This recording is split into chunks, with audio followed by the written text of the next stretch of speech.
wanting to be like them.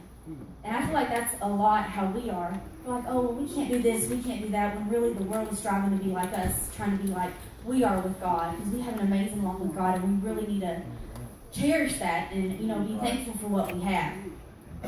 We don't need to take it for granted like we have been. We don't need to want to be like the world when everyone's striving to be like us. So, they're begging for a king. And when you beg for something, even if it's out of God's will, He will give it to you, even if it's not what you need. So He gives them a king. And I'm going to skip over to chapter 15, verse 17.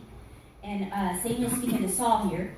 And Samuel said, when thou wast little in thy own sight, was thou not made the head of the tribe of Israel, and the Lord anointed thee king over Israel?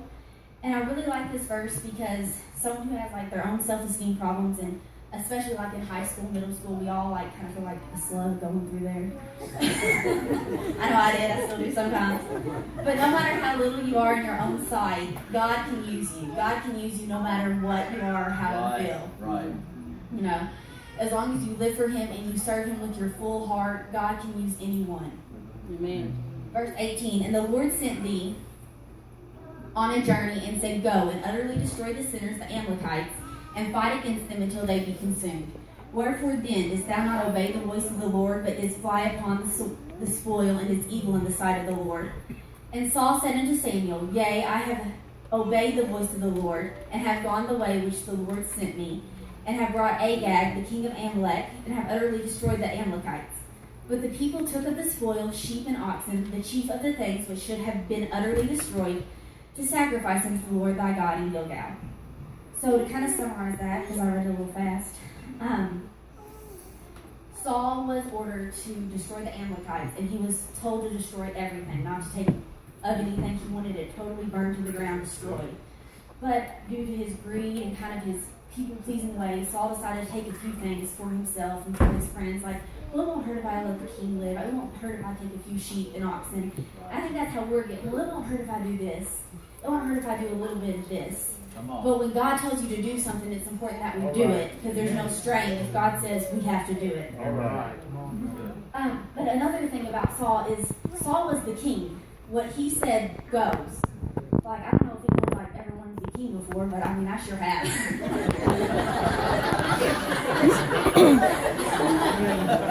But literally anything he said went. And he still was worried about what people thought about him. Right. Because I know in high school, especially like, oh, well, I don't want to do this. I don't want to like dress this way, or I can't, hang out like this or not hang out because people might think bad about me. When Saul could literally do whatever he wanted, and he still was that way. Right. It doesn't matter what position you're in; it's with your heart. Right. When you want to live for God, you'll do it. Yeah. Amen.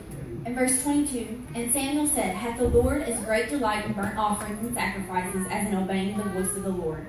Behold, to obey is better than sacrifice, and to hearken than the fat of rams.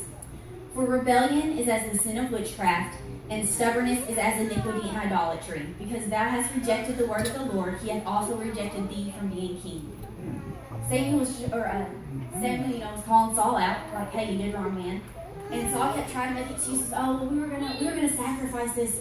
The Lord didn't know what he was talking about on this point. I was just getting him to do a little better. The Lord always knows what he's talking about. All right. Amen. That's right. And sometimes as young people, we might not know how to listen to the word of the Lord, and that's when we look to like our leadership and to our parents who are in church and to our Sunday school teachers. We got to look to these people to help us and read our Bibles. Amen. But this last verse, it's really important. For rebellion is as the sin of witchcraft, and stubbornness is as iniquity and idolatry. That is so important.